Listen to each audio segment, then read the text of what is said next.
Hi guys, I'm Karl.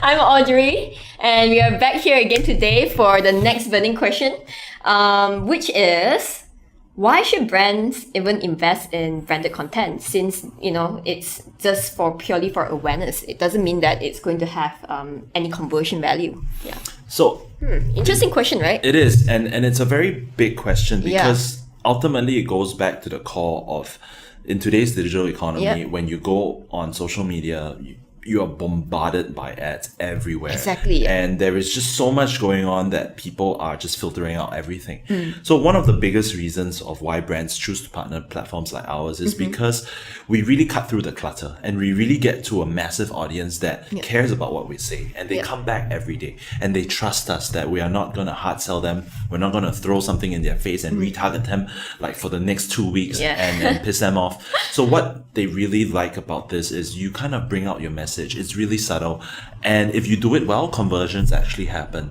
So one of the interesting stories is that we had a client that wanted to turn something around within 3 days.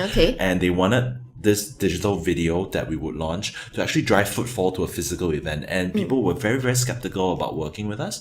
So because we were the only platform that could turn it around within 3 days, we launched it on Instagram stories and we rallied our audiences to come for this physical activation at a park on a Saturday morning. And we had expected maybe 200 people to come. 200. Right? The idea was to come for this event, have ice cream with them, and just hang out. What happened from there is 1,000 people showed up on a Saturday morning, and it was purely us on IG stories.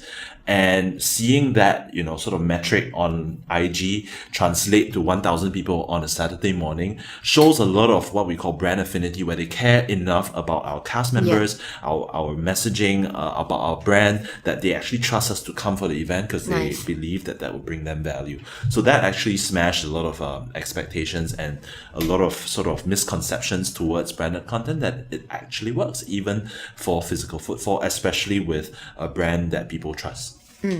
I think not just, sometimes with branded content or whatnot, people might see that as more of an awareness thing, but we need to always keep in mind that in a user journey, every little thing plays a role. Very often by default, we start thinking about it in terms of, the last thing that, brought the person in as a, let's just say as a customer, that only matters, but that very often is not, but very often it is not that case, right? Because very often one person will have many, many different touch points before they actually reach to the final decision. Yeah, so it brings to mind one story, right? So father and son sees a pair of soccer boots that Lionel Messi is wearing, and they see it on a TV ad while watching a football game. At halftime, they see the new ad come out, and they're like, wow, the son really wants that pair of shoes. So the next day, they go out and they go to a mall to look for the shoes, and it's sold out. They can't find it, but they see the ads, along the way,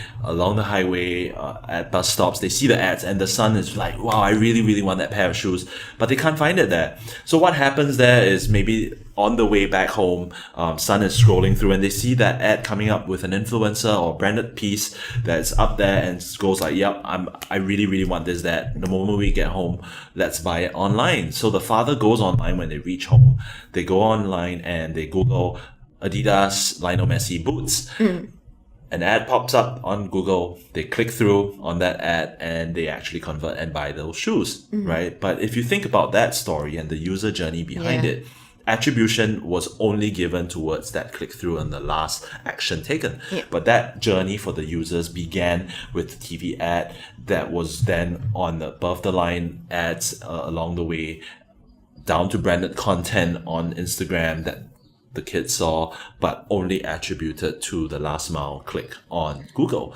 But that's something that a lot of marketers need to think about. You shouldn't just be spending all your money towards Google clicks or on one platform, because the user journey is really, really important to build sustenance, to build sort of top of mind recall along this purchasing window that you want to target them on. Yeah, I love that.